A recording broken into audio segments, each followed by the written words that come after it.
What's up, Taiwan? I'm Yvonne. Thanks for joining us on TaiwanPlus. U.S. President Donald Trump is showing no sign of pulling back on his sweeping tariffs as global markets continue to tumble. Trump is now going head-to-head with China, with both countries refusing to back down from a trade war. Rosie Greninger reports. U.S. markets end another tumultuous day in the red as the stock exchange reels from Donald Trump's sweeping tariffs on global trading partners. Indices swung between losses and gains on Monday amid speculation the US president was considering a pause on his policy to make way for negotiations. But Trump is standing his ground, ruling out a pause despite the market uncertainty. Well, we're not looking at that. We have many countries that are coming to negotiate deals with us, and they're going to be fair deals, and in certain cases they're going to be paying substantial tariffs. Many world leaders are scrambling to broker an agreement with Trump as markets across the globe also take a battering. But China, the world's second biggest economy, has taken the path of retaliation, announcing an additional 34% tariff on all American goods. That move prompting a furious response from the US president. With China, as you know, against my statement, they put a 34% tariff on above what their ridiculous tariffs were already. And I said, if that tariff isn't removed by tomorrow at 12 o'clock, we're putting a 50% tariff on above the tariffs that we put on. The additional levy would bring tariffs on Chinese exports to the US to a rate of 104%.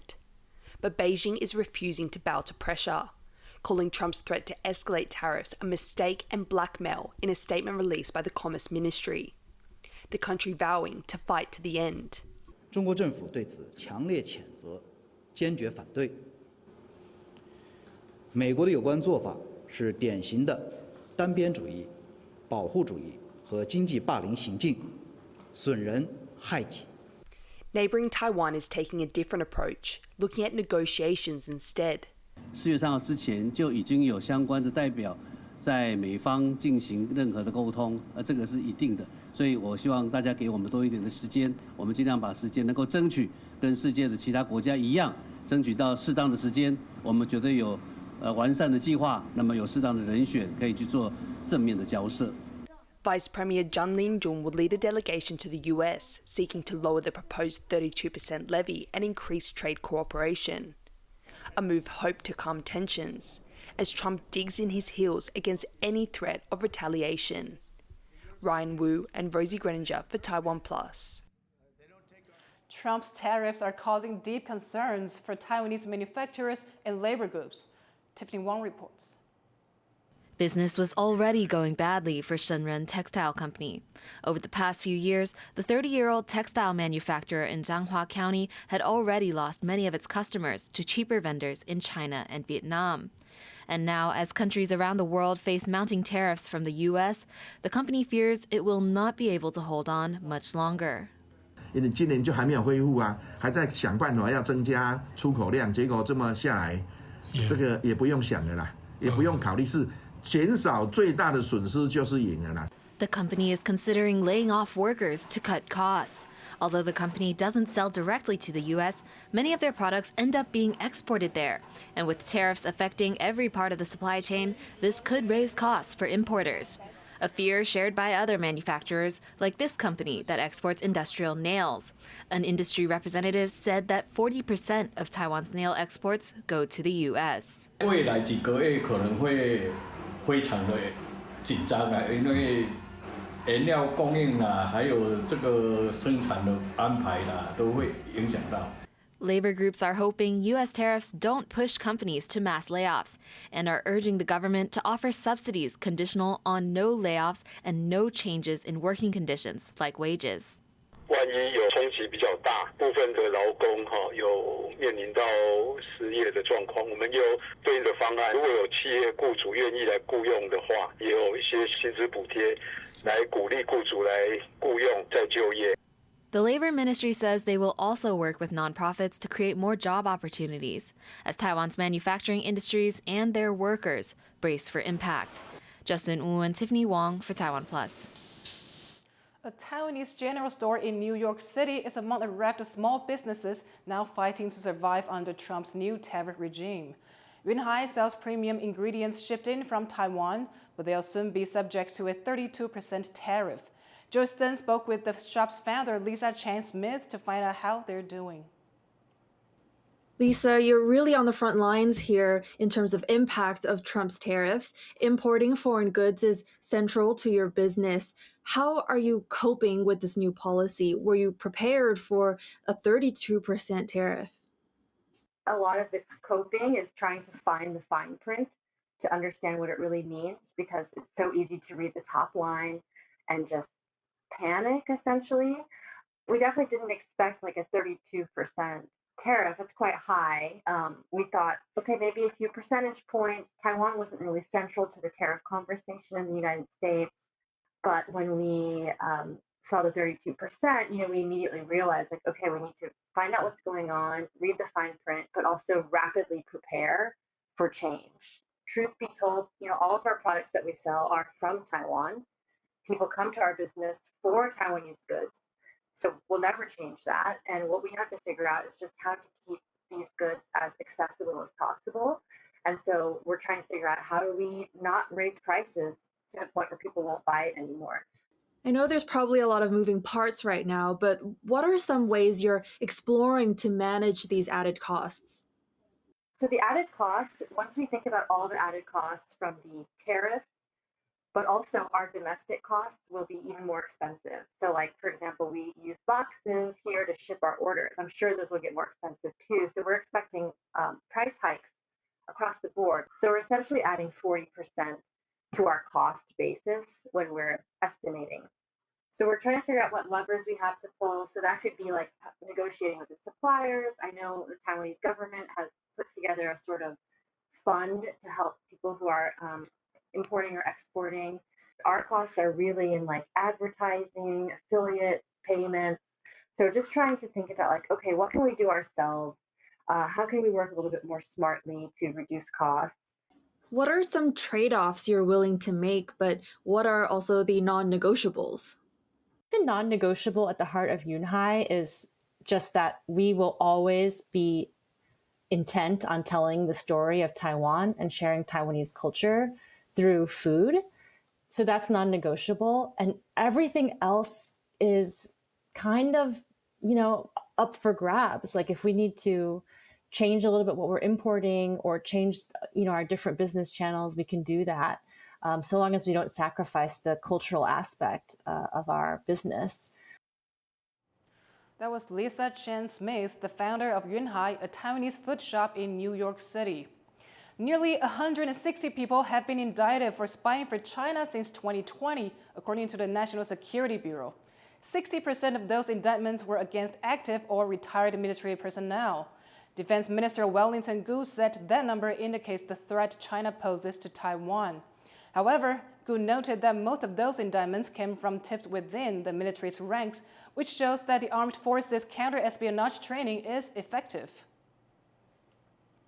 Taiwan's intelligence agency says China is using cognitive warfare to sow division in Taiwanese society. A National Security Bureau report says China released over 500,000 pieces of polarizing content on social media since the start of this year. The Bureau believes this campaign is designed to divide Taiwan society, targeting key issues such as President Lai Ching-te's national security speech, TSMC's investment in the U.S., and Chinese military drills. The Bureau's head is scheduled to be questioned about the report by lawmakers on Wednesday. NATO's Secretary General says the alliance is worried about China's recent military drills around Taiwan and has called Beijing's military expansion staggering. Mark Rutte made remarks on a visit to Japan, his first trip to Asia since taking office in October. Speaking at the Yokosuka Naval Base near Tokyo, Rutte said NATO hopes to become more involved in Asia. He also expressed confidence in the U.S.'s commitment to Japan's defense, addressing uncertainty over security guarantees under the Trump administration. South Korea will hold snap elections to elect a new president on June 3rd after former President Yoon Suk-yeol was removed from office. The country's constitutional court last week upheld Yoon's impeachment for his short-lived declaration of martial law. South Korean law requires a presidential election to be held within 60 days if the position falls vacant.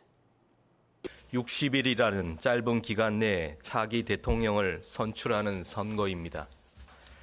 선거에 대한 국민의 관심이 유례없이 높은 만큼 더욱 공정하고 투명한 선거가 되도록 지원하겠습니다. Polls show Democratic Party leader Lee Jae-myung, who ran against Yoon in 2022, as the front-runner to replace him. It's been a year since the strongest earthquake to hit Taiwan in more than 2 decades devastated lives and livelihoods across the East Coast. Our reporter Reese Ayers revisits businesses in Hualien, once a top tourist attraction, to see how they're coping with the effect it's had on their income.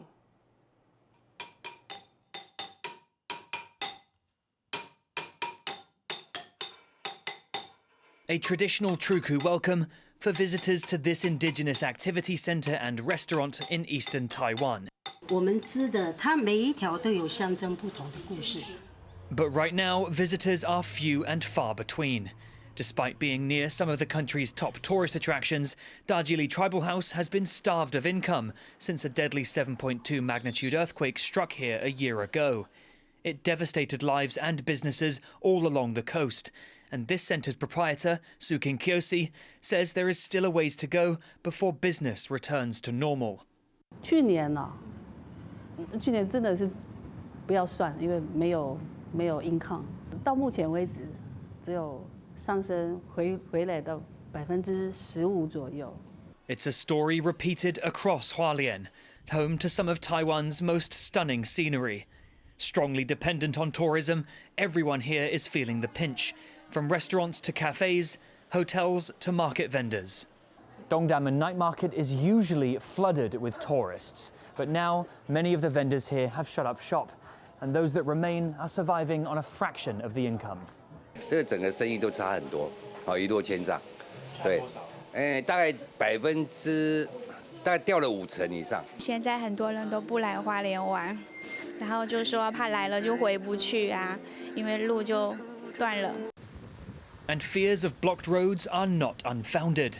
Taiwan is prone to earthquakes and typhoons, and those have caused landslides in this area known for its geological marvels. Much of this national park remains inaccessible since last year's quake, and there are no signs of when it will reopen. 整个园区的恢复时间，目前我们没办法估计，因为每年都有一些台风豪雨会影响我们施工进度的一个进行哦。 Hualien's Tourism Bureau is keen to point out that there's more to Hualien than just Taroko Park. The central and local governments have tried stimulating visits through subsidised stays and benefit concerts, but with limited success. Figures from the Bureau say the industry has only recovered by about 30 to 40%, but there's a concerted effort to try new methods to get people back. 比如说，在我们后山，我们后面的一个田地。 我们去种一些传统的植物，把它富裕起来。那些植物，我们以后可以做成一些新的体验的活动。我们现在也有推低碳旅游。